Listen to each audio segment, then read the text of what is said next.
عرض کرو سنو، ابھی 2 جمعے پہلے ممبر پر کھڑے ہو کے خطبہ دینے والا کون تھا؟ ڈاکٹر عبد الرحمن السدیس. جانتے ہو کون ہے؟ کون ہے بھائی؟ کعبے کا امام، امام کعبہ، اماموں کا امام، حرم کمیٹی کا نگران. اپنی اولاد کو سوچ سمجھ کے بد دعا دو، بد دعا بھی دو تو اسے دعا میں بدل دو. کعبے کا امام کھڑا ہو کے خطبہ دے رہا تھا اور کہہ رہا تھا لوگوں، ایک 9 سال کا بچہ تھا اور وہ بچہ بھی بڑا شرارتی تھا. اس کی شرارتوں کی وجہ سے محلے والے اور اس کی ماں بڑی تنگ تھی. اس بچے کے گھر میں گیس کا چولہا بھی نہیں تھا، اس کے گھر میں لکڑیوں کا چولہا تھا. اس بچے کے گھر میں اے سی بھی نہیں تھا، اس بچے کے گھر میں کوئی قالین بھی نہیں تھا.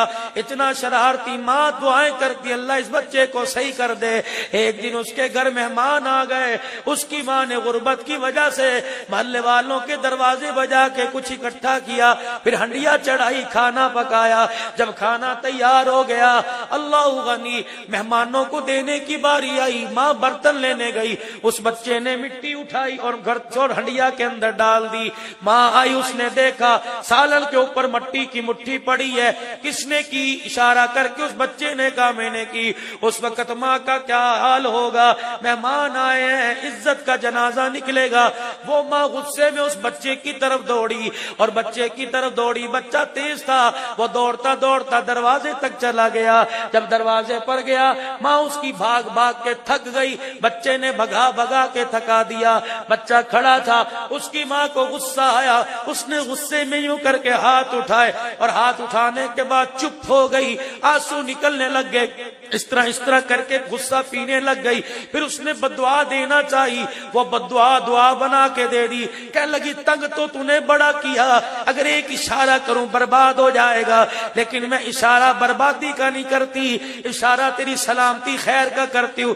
جا اللہ تجھے کعبے کا امام بنا دے. اللہ اکبر کا اتنی بات کی. ڈاکٹر صاحب پھوٹ پھوٹ کے رونے لگے، فرمانے لگے او لوگو تمہیں پتہ وہ بچہ کون تھا؟ آج حرم کے ممبر پر جو کھڑا یہ بچہ عبد الرحمن السدیس تھا. ہاتھ اٹھے، کہاں سے کہاں پہنچا دیا.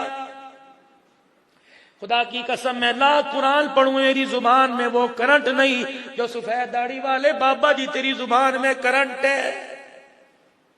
F-16 طیارے کی اتنی پرواز نہیں جتنے تیری زبان کے بولوں کی پرواز ہے. کبھی تیری اولاد بے شک نہ فرمان ہو، پی جا. ماں باپ کا کام تو عیب چھپانا ہوتا ہے، پینا ہی ہوتا ہے. بابا جی پی جایا کرو. یقین جان آج اپنے بچوں کے دکھوں پہ پردے ڈال دے، اللہ قبر کی زندگی سکھ والی عطا فرمائے گا. بزرگوں، اولاد کے لیے باہر جا کے 20-20 کلو کی تگاریاں اٹھا کے 10-10 منزلہ چڑھنے والوں، خدا کے واسطے یہ کام کرتے ہو، اس کے ساتھ ہاتھ اٹھا کر دعا بھی کر دیا کرو. نکلتے تو تیری زبان سے 2 جملے ہیں، طاقت ان میں اتنی ہے کہ سیدھے عرش کے ساتھ جا کے ٹکرا جاتے ہیں.